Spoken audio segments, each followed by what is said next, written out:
How did Darth Vader actually feel about Palpatine being the one behind the entirety of the Clone Wars? Greetings, Acolytes, and welcome back to the Archives. Despite the fact that Anakin would have a hand in destroying the Jedi Order and pledging his loyalty to Sidious, it's hard to imagine that Vader wouldn't have feelings concerning the 3 most pivotal years of his life, and the fact that it was all a lie. Vader had been all too eager to take up Palpatine's offer for the dark side, because at the time, the only person that was on his mind was Padme. During those rough few weeks where Anakin was losing sleep over his fear of his wife's death, he was willing to do anything to save her. It was this desire and his fury with the Jedi that led him to ultimately betray them in order to save her. However, despite becoming a Sith Lord fully aligned with the Empire, Vader truly did care about the galactic peace and security, which is why we find it difficult to believe that Vader would simply sweep under the rug that his own master was the cause behind the war that killed so many of the ones that he loved. The war which separated him from his wife, the same war which Anakin saw so many of his friends slaughtered. While we know that Vader despised his master Sidious for many reasons, what were his actual feelings about Palpatine being behind the Clone War from the beginning? Well, today, join us, my friends, as we dive into the complex quagmire that is the mind of Darth Vader, and uncover the truth of how the Sith Lord views the Clone War. Anakin and the Chancellor were standing across from one another in Palpatine's office. The young Skywalker had just ignited his lightsaber and leveled the blue blade right at Palpatine's throat. Anakin has just learned from his surrogate father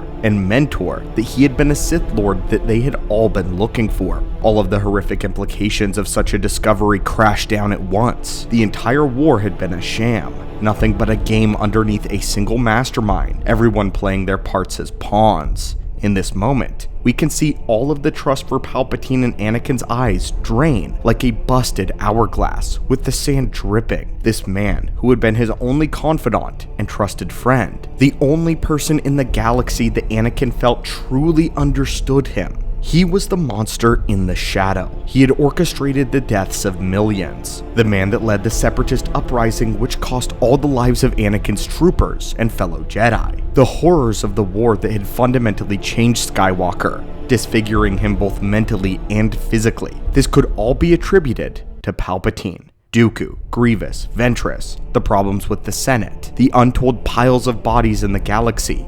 All of this was a trail of flesh and blood that trickled from Palpatine's insidious right hand. The two had only had a few words to say to one another as Palpatine asked Anakin if he is going to kill him. With a trembling voice dripping with white-hot rage, Anakin says that he would certainly like to. The only thing that stays his hand now was his confusion. In the novelization for Revenge of the Sith, we are told through Anakin's eyes how he wants nothing more than to ram his blade straight through Sidious's chest, to finish the chase, to close the chapter of the Clone Wars, and to close the chapter on the Sith. But Anakin is unable to do this, because first the Jedi Code. The guilt he felt over executing Dooku the way that he did weighed heavily on his mind, but the real reason was that he couldn't understand how Palpatine could truly be this black-hearted evil Sith. The man that Anakin had grown up fearing had been the man that he trusted, a man who comforted him and led him to be a better person in a time when the Jedi dismissed Anakin's concerns and emotions. If Palpatine was so evil,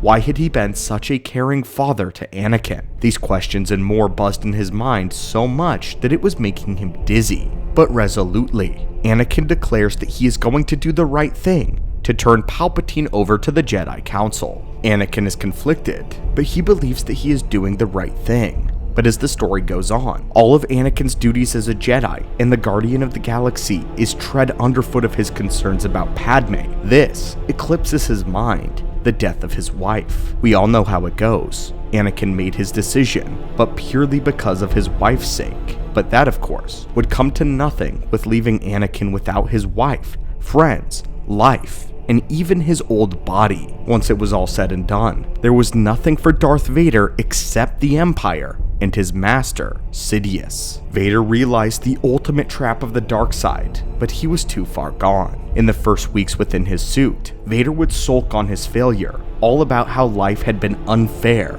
how it had all crumbled away in a single day.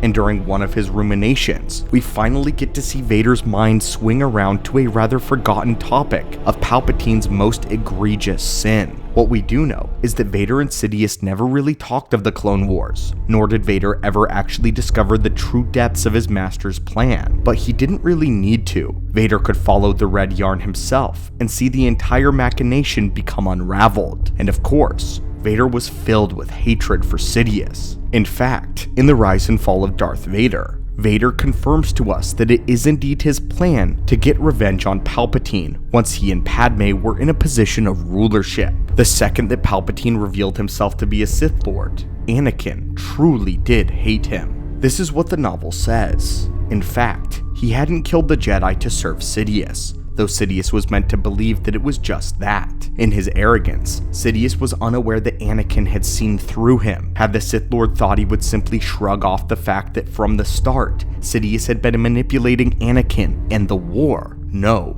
he hadn't killed the Jedi in service to Sidious, or for that matter, to demonstrate allegiance to the Order of the Sith. He had executed Sidious's command because the Jedi would have never understood Anakin's decision to sacrifice Mace Windu in order that Padme may survive the tragic death she suffered in Anakin's visions. More important, the Jedi would have attempted to stand in the way of the decisions he and Padme would have needed to make regarding the fate of the galaxy, beginning with the assassination of Sidious. Oh, but on Mustafar, she had worked herself into a state over what he had done at the temple, so much that she hadn't heard a word that he was saying to her. Instead, she had made up her mind that he had come to care more about power than he ever cared for her, as if one matters without the other.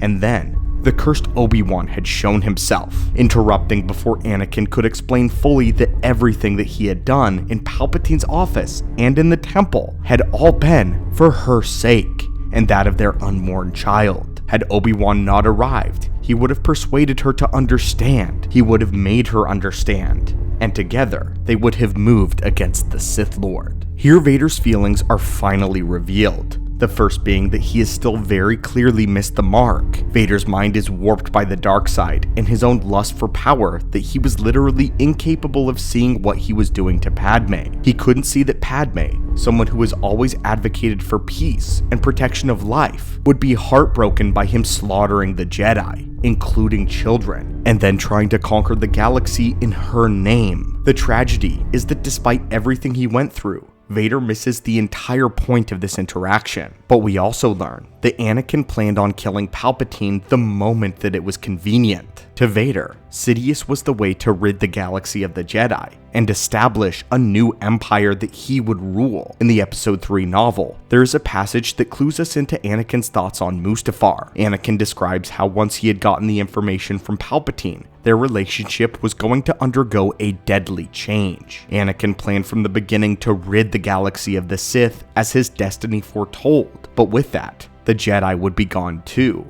leaving the most powerful being in the universe to make things the way that he and Padme wanted them. No more war, only Vader's rule, Skywalker's rule. But of course, as Vader mentions, Sidious would have been a fool to think that he would just let go of the events of the Clone War. Anakin had to watch so many of his friends suffer and die because of that war, including the clones that he led in the 501st and other friends. But the ultimate cruelty was that Sidious had once used those same clones that the Jedi grew fondness for to betray and destroy them. Following Order 66, Vader no longer trusted the clones and couldn't even stand to be around them. The men who were his friends, that he fought and died beside, had been corrupted too. This is another one of the instances that makes it important to remember that for Vader, becoming a Sith Lord was an acquired taste. It was not a quick and an easy road. Vader hated that at the truth of it all, he too had been a pawn for Palpatine,